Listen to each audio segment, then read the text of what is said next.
A paz do Senhor, queridos irmãos, queridos, vamos estar presente aqui nesse instante, meditando na Escritura Sagrada, a palavra de Deus. É muito bom estar com você aqui neste horário e ter esse privilégio de meditar junto contigo sobre a Escritura Sagrada. Este livro que passou por um período de maturação de mais de 16 séculos, 1.600 anos para ser escrito. Mais de 40 autores foram usados por Deus para escrever este livro.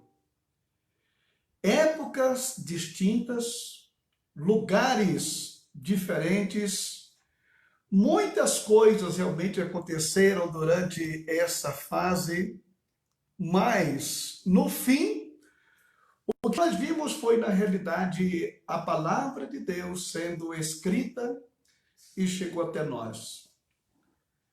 Muitos críticos acham que a Bíblia que nós temos hoje não é mais idêntica à que foi escrita originalmente. Dizem isso porque querem, na realidade, sempre um subterfúgio para se manter longe da presença de Deus.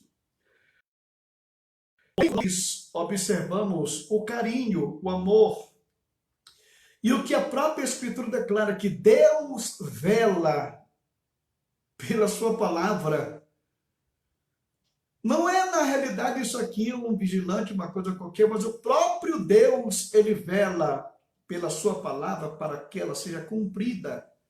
Foi ele que usou os escribas com todo carinho, aqueles homens fizeram as transcrições daqueles pergaminhos e outros utensílios que utilizavam nas escritas para sempre traduzir na íntegra aquele rolo que já estava ficando velho e dando lugar a outro mais novo.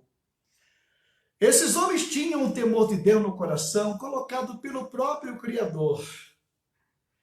Mas o que é mais interessante de se notar nisso tudo é que aqueles que começaram a escrever a palavra de Deus, como no caso Moisés, escrevendo o Pentateuco, e você vai verificar mais ou menos no primeiro século, quando as últimas epístolas e o Apocalipse eram escritos, você procura contradições entre os autores e não encontra. Você não encontra um autor contradizendo o outro. Não, você não encontra nenhuma contradição na Bíblia Sagrada. Isso por quê? Porque se você pegasse, por exemplo, esses 40 autores e colocasse eles cada um em uma sala para que cada um escrevesse o que bem entendesse, no fim nós teríamos uma miscelânea indecifrável. Mas como por trás de cada escritor e usando cada escritor estava o Espírito de Deus que não se contradiz, esta é a razão pela qual a palavra de Deus não tem contradição alguma.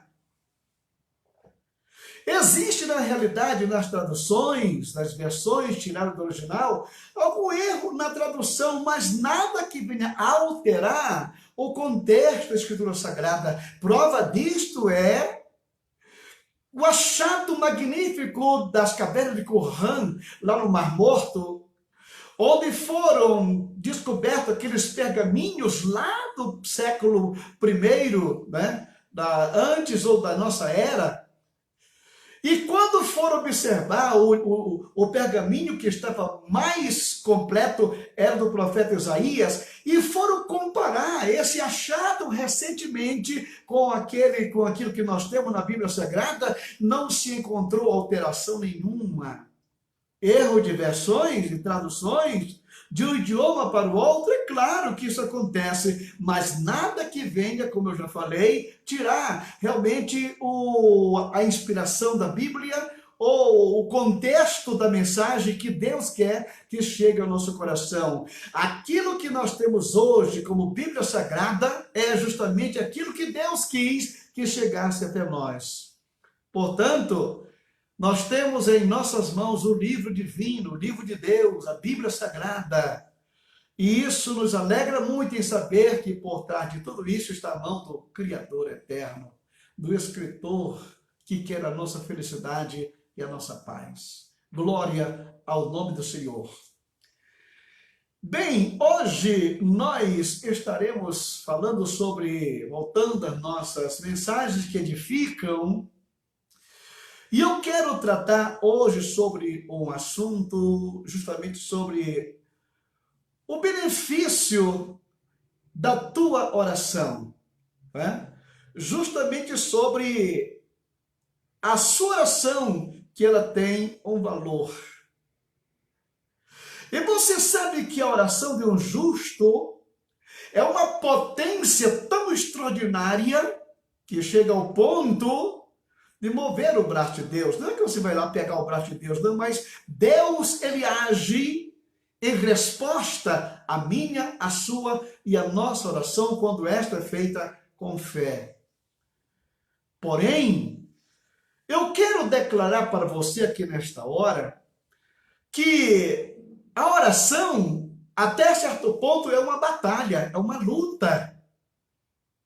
E Satanás, ele sabe perfeitamente a eficácia que tem a oração. Por esse motivo, ele tenta bloquear de todas as formas para que você não ore, para que você não dedique tempo, para que você não tenha tempo para buscar a Deus, para que você passe a ser um intercessor. Satanás, ele faz de tudo, ele coloca toda indisposição e tudo que ele puder colocar para atrapalhar a sua vida de oração, isto ele vai fazer. E eu quero ler aqui nesse momento com você um texto da Escritura Sagrada, escrita pelo apóstolo São Pedro na sua primeira epístola. Acompanhe conosco nesse momento o que nós temos aqui em 1 Pedro, capítulo 4, versículos 7 em diante, que nos declara o seguinte. Vamos ler primeiramente aqui o versículo 7. Diz ele: ora, o fim de todas as coisas está próximo. Portanto, sedes criteriosos e sóbrios a bem das vossas orações. Eu vou repetir este texto bíblico e espero que você esteja acompanhando aí com a sua Bíblia, porque esse momento é muito importante para nós. Capítulo 4 da primeira epístola do apóstolo São Pedro, versículo 7. Ora, o fim de todas as coisas está próximo. Sede, portanto, criteriosos e sóbrios a bem das vossas orações, para benefício da sua oração, para sucesso da sua oração. Então, veja bem, o que o apóstolo Pedro está falando aqui? Primeiramente, ele está nos mostrando aqui um episódio escatológico, declarando que o fim de todas as coisas está próximo. Isto foi escrito há quase 2000 anos atrás, e Pedro, naquele tempo, já tinha o vislumbre daquilo que seria o final dos tempos.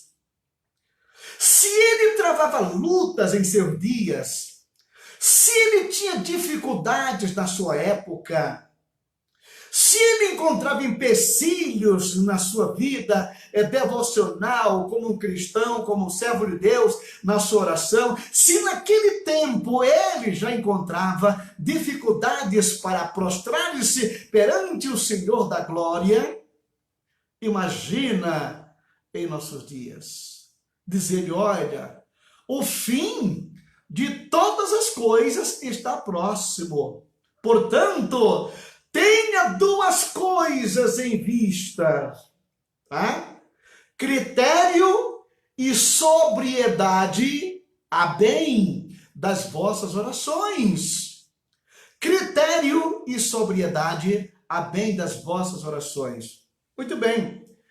Quando nós estamos falando aqui, quando Pedro está falando sobre o fim de todas as coisas que está próximo, porque ele sabia que no tempo do fim haveria uma corrida tão grande, tão desleal, tão antagônica pela vida, que isso nos atropelaria o nosso dia a dia, pela busca das coisas, pela correria atrás dos bens, pelas lutas que teríamos contra adversários espirituais.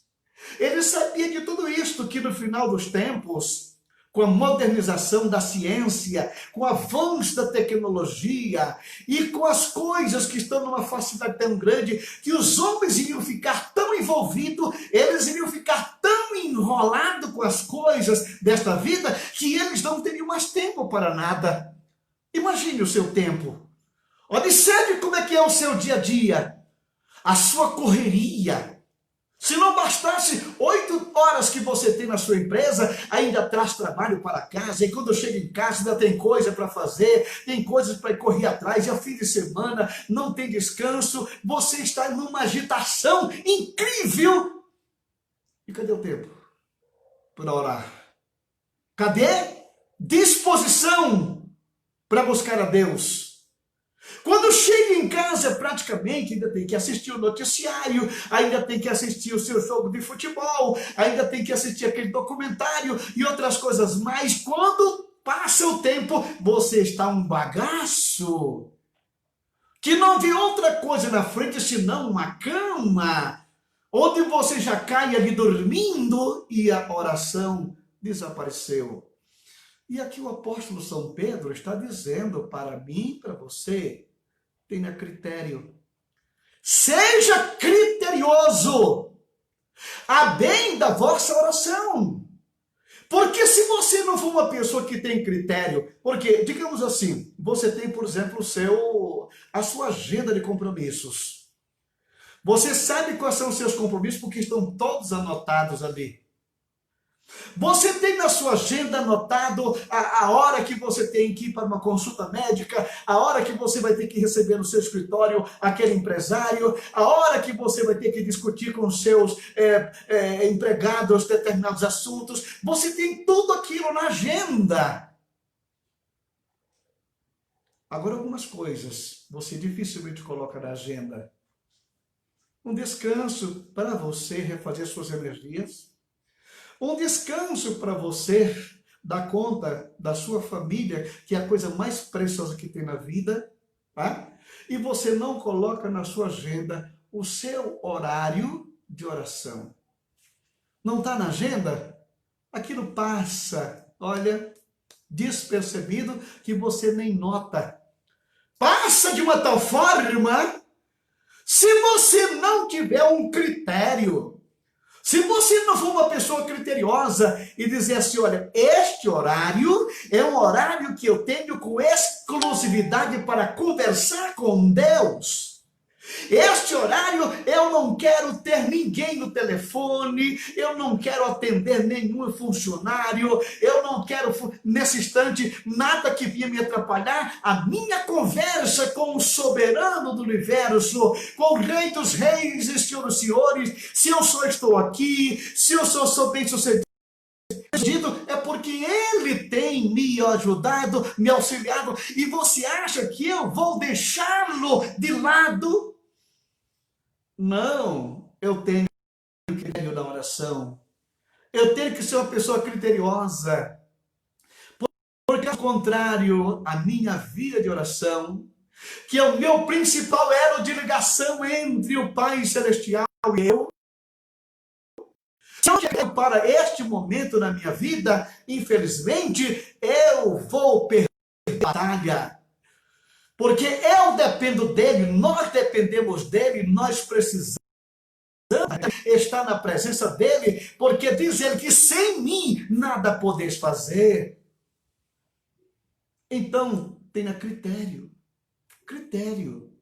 2 coisas que Pedro fala aqui para mim e para você. Primeiro, é ser criteriosos e sóbrio, a bem das vossas orações. Sóbrio, sobriedade. Você sabe qual é o antônimo de sóbrio? É embriagado. Uma pessoa, quando não está embriagada, é porque ela está sóbria.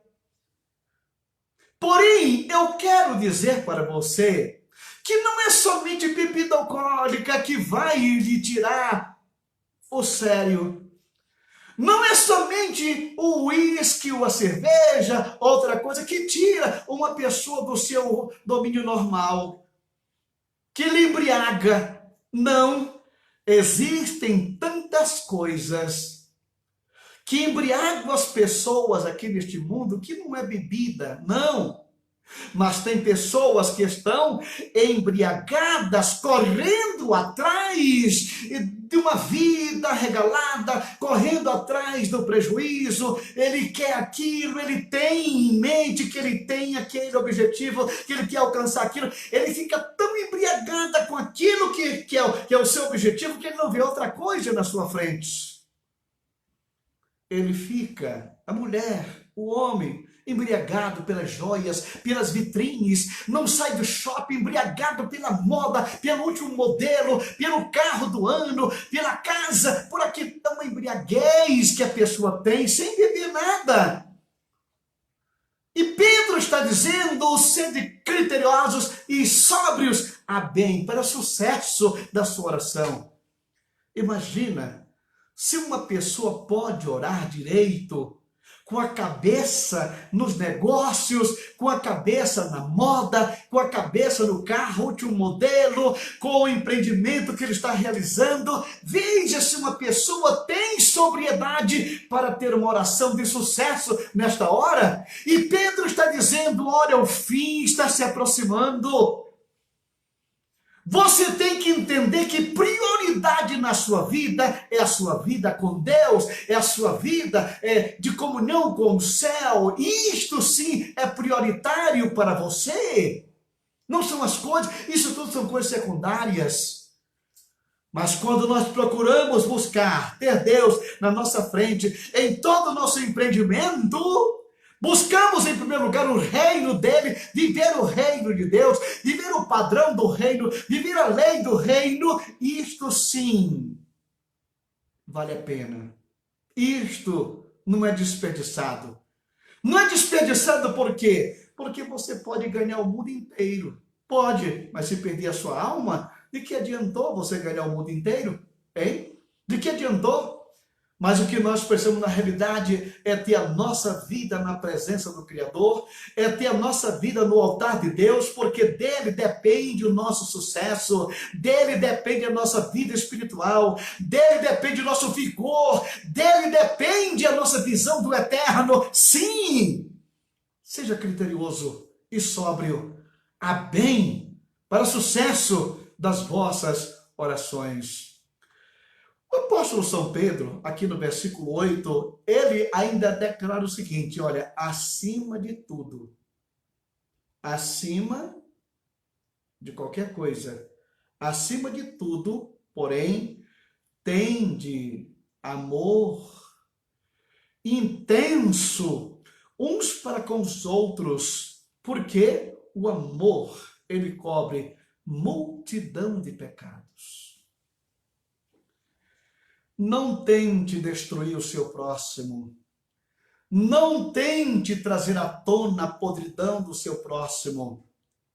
Não tente desqualificar o seu próximo. Pedro está nos informando aqui, acima de tudo, tende, de tudo, porém, tende intenso amor uns para com os outros. Você está entendendo o que Pedro está pedindo aqui para mim, para você? Acima de qualquer outra coisa, acima de você ter sido traído, acima de você ter sido pisado, acima de você ter sido maltratado, tenha intenso amor, porque as pessoas muitas vezes te machucam, te maltratam, te traem, porque não sabem o que estão fazendo. Jesus no Calvário diz, Pai, perdoa, porque eles não sabem o que fazem. Muitas vezes pessoas nos machucam, nos maltratam por uma ignorância incrível, porque não tem a Deus, porque não tem o Senhor, porque se tivesse a Deus, ela teria um intenso amor, estaria te amando. Mas acontece que Deus não está aqui, o Senhor não está aqui através da sua palavra, falando com aquele lá de fora, está falando comigo. Esta palavra é para mim. Esta palavra é para você que está ouvindo a mesma nesta hora. Tende intenso amor que nada neste mundo, se você não puder fazer o bem, não faça o mal para ninguém. Se você não puder ajudar, então não atrapalhe. Mas se você pode, tem de intenso amor. E quando eu falo aqui de intenso amor, não é simplesmente ajudar com qualquer situação que a pessoa esteja atravessando, uma dificuldade de vida. Não, aqui fala porque o amor ele cobre multidão de pecados. Isto quer dizer o quê? Que você é capaz de conhecer o podre de alguém. Você é capaz de conhecer o pecado de alguém. Você é capaz de saber de coisas que ninguém sabe. Está entendendo? Agora, se você tem amor por aquela pessoa, você jamais vai expô-la ao ridículo. Você jamais vai trazer à tona o problema que ela tem. Não. Você jamais vai expor a sua nudez de maneira pública. Não. E diz a Bíblia que você que é espiritual, vá com o tal. Vá com ele, só eu, só você e ele. Você sabe que ele está com um problema na vida, sabe? Então vá você e ele. Por quê? Por que expor o problema? Por que expor a dificuldade? Por quê?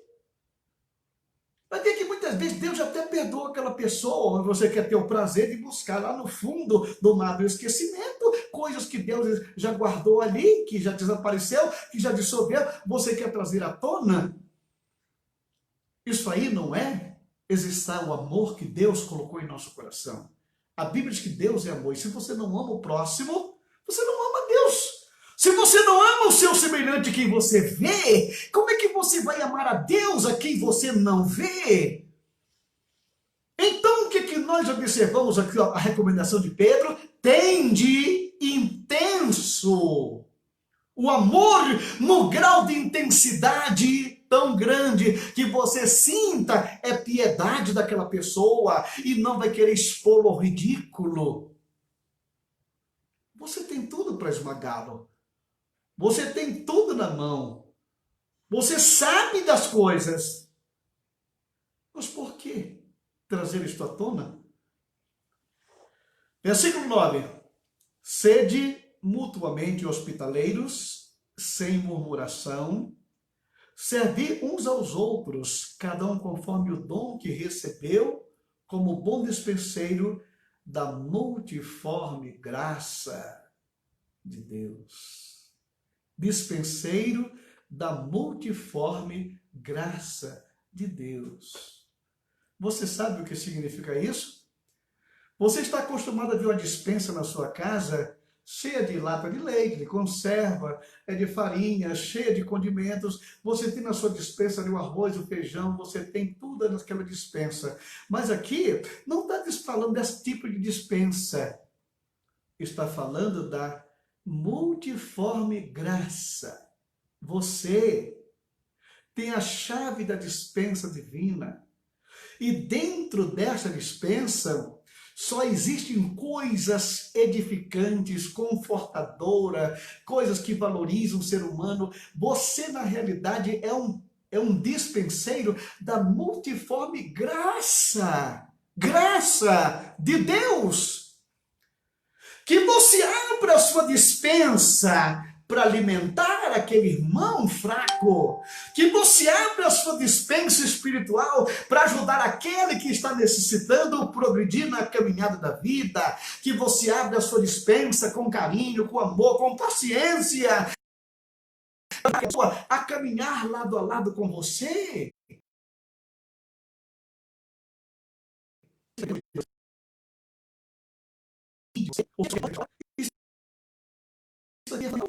Isso aqui é muito importante para nós que estamos aqui servindo a Deus, né? Isso aqui, ser dispenseiro da multiforme graça. Ele só dá a chave dessa dispensa para aquele que tem intenso amor. Para aquele que tem intenso amor. Porque se você tem intenso amor pelas pessoas, você tem a chave da despensa que Deus te deu. Por quê? Porque Ele te aquinhoou com conhecimento. Ele te aquinhoou com a sua glória. Ele te aquinhoou com os dons espirituais.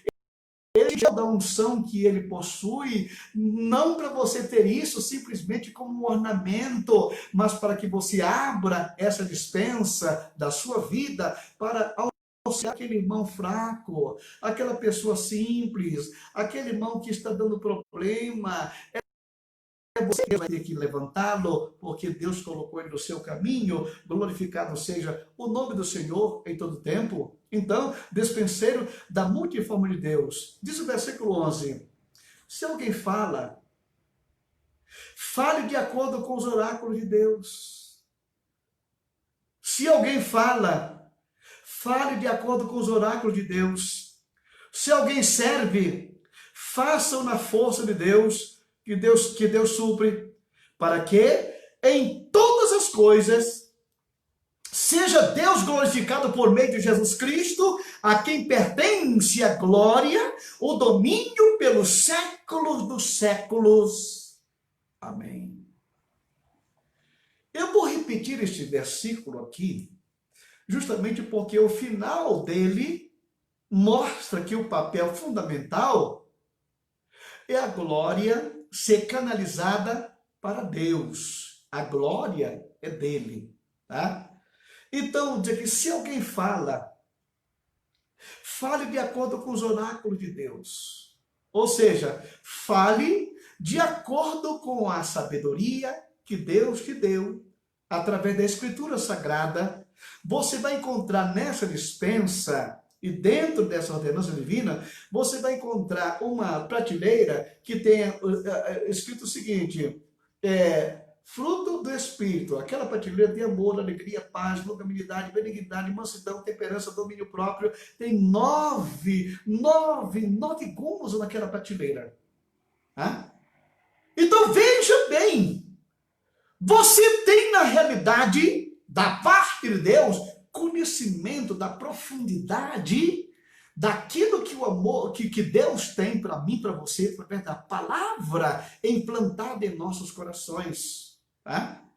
De acordo com a vida, com a piedade que você tem com as pessoas. Na outra prateleira você vai encontrar os dons espirituais, tá? Você vai encontrar os 9 dons do Espírito que estão ali naquela outra prateleira. O dom da fé, o dom de operar em maravilhas, o dom de profecia, o dom de variedade de língua, interpretação da língua, o dom da cura, o dom de poder, enfim, você tem nessa dispensa, você pode perfeitamente ajudar essas pessoas. Fora isso, você ainda tem aqueles dons que Deus dá para as pessoas que estão servindo, né? Que Ele mesmo deu uso para apóstolos, profetas, pastores, evangelistas e mestres. Ele tem dado uma grandeza tão imensa para que eu possa ajudar as pessoas. Quando eu vou falar, eu não vou falar de mim, eu não vou falar do que eu tenho, eu não vou falar, vou falar de acordo com o oráculo divino, com aquilo que é a palavra dele, aquilo que ele tem realmente, que isto é o que importa, isso é o que edifica. É o que Deus tem para o ser humano, isso é edificante, não aquilo que eu tenho para mim, não, nada disso. Então diz aqui, fale de acordo com os oráculos de Deus. Se alguém serve, faça na força que Deus supre. Na força que Deus supre. Ele supre cada uma das vossas necessidades em Cristo Jesus. E à medida que Ele supre, que Ele coloca na sua mão, naturalmente você tem agora condições de abençoar vidas que estão à sua frente. Se Deus te deu o dom de adquirir riqueza, se você tem posses, não pense em ficar multimilionário para poder ajudar alguém. Não, comece agora com 1 quilo de arroz, uma latinha de conserva, e você vai começando por aí. Tá? Que Deus supre para que em todas as coisas, todas, quer comais ou bebais, ou façais qualquer outra coisa, fazei tudo para a glória de Deus. Então diz aqui, seja Deus glorificado por meio de Jesus Cristo, a quem pertence a glória, o domínio pelos séculos dos séculos. Amém. Amém. Você está entendendo aqui o recado que o apóstolo São Pedro está nos dando aqui nesta hora? Homem que teve lutas terríveis nos seus dias, mas ele mostra também que nos nossos tempos não é diferente. Só que nós estamos vivendo numa época que é realmente muito triste da história da humanidade e que muitos estão embriagados com as coisas desta vida. Mas, diz ele aqui no versículo 12, amados, não estranheis o fogo ardente que surge no vosso meio, destinado a provar-vos como se alguma coisa extraordinária vos estivesse acontecendo. Como se estivesse acontecendo. Não estranhe o fogo. Esse fogo são as tribulações, são as lutas, são as dificuldades, são os dilemas, são os problemas. Agora eu quero dizer para você uma coisa, que todas essas coisas que sobrevêm na vida de um crente não vêm para ele desanimar, para ele desistir, para ele voltar. Não. As lutas vêm para nos trazer uma maior edificação. Está entendendo? Uma maior edificação. Existem, por exemplo, na natureza, duas plantas extraordinárias. Uma é o carvalho. Carvalho, aquela árvore de madeira firme, mas também tem o bambu. Tem o bambu, né? E uma certa ocasião deu um temporal tão forte lá no interior, que aquilo veio com uma impetuosidade tão grande que o carvalho não aguentou. E o bambu, ele ia lá embaixo e voltava. O vento levava ele lá e cá. Aí o filho olhou para o pai e disse, pai, por que aquele bambu tão forte, ele foi quebrado pelo vento, e o bambu que é tão fraco, suportou o temporal todo? E naquele momento o pai simplesmente declarou, filho, o carvalho, ele só quebrou porque ele não se curva. E o bambu, como ele se curva, então ele suporta qualquer coisa. É justamente, irmão querido, quanto mais você se curva diante da potente mão de Deus, ele te exalta, te fortalece. As lutas que vêm, o temporal que surge na nossa vida, nos levam lá embaixo e voltamos. Mas a cada movimento, o que acontece com o bambu é que ele aproveita para fincar cada vez mais a sua raiz. As lutas que vêm na nossa vida não vêm para você fracassar, para você praguejar, para você lamentar contra Deus, para você se levantar contra o próximo. Não! A luta vem para que você se levante cada vez mais forte. Esse fogo estranho, esse fogo que está aí no vosso meio, calúnia, difamação, essas coisas todas, isso tudo, irmão querido, vem com uma finalidade de fortalecer você cada vez mais. Amados, não estranheis o fogo ardente que surge no meio de vós, destinado a provar-vos, como se alguma coisa extraordinária vos estivesse acontecendo. Pelo contrário, alegrai-vos, na medida... pelo contrário, dizer aqui, alegrai-vos na medida em que sois coparticipantes do sofrimento de Cristo, para que também, na revelação de sua glória, vos alegreis exultando. Olha para Jesus. Ele é o nosso ícone. Olha o que ele sofreu. Como cordeiro mudo, ele foi levado ao matadouro. Não abriu a sua boca perante os seus algozes. Ele foi até o fim. Olha os discípulos, o que eles passaram, mas permaneceram fiéis até a morte. Alegrai-vos na medida em que sois co-participantes do sofrimento de Cristo, para que também na revelação da sua glória vos alegreis exultando. Se pelo nome de Cristo sois injuriados, bem-aventurados sois, porque sobre vós repousa o Espírito da glória de Deus. Não sofra, porém, nenhum de vós como assassino, ou ladrão, ou difamador, ou como quem se intromete em negócios de outrem. Mas se sofrer, como cristão, não se envergonhe disso. Antes, glorifique a Deus com esse nome. Glória ao nome de Jesus. Você está entendendo? Lutas vêm, dificuldades surgem, que querem nos tirar da presença da oração, da presença de Deus, mas Ele está dizendo para mim e para você, sedes criteriosos e sóbrios, a bem das vossas orações. Que você seja ou continue sendo um gigante na fé e na vida de oração. Que Deus te use cada vez mais para interceder pela sua família, pela sua vida, pela sua igreja, pela sua pátria, por aqueles que te pedem oração. Que Deus nos abençoe. Amado Deus e Pai, o Senhor por esses momentos tão preciosos de meditação na Tua Palavra.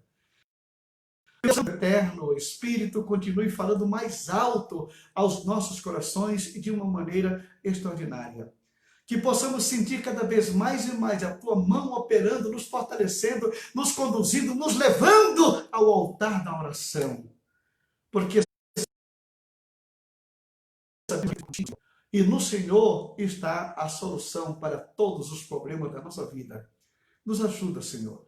Abençoa meu irmão, fortalece a sua fé, a sua família. Olha que estão enfermos, dê saúde e dê vitória ao teu povo, em nome de Jesus Cristo. E amém. E a graça de nosso Senhor Jesus Cristo, o amor de Deus, nosso Pai, a comunhão e a consolação do Espírito Santo seja com todo o povo de Deus, agora e sempre. Amém e amém.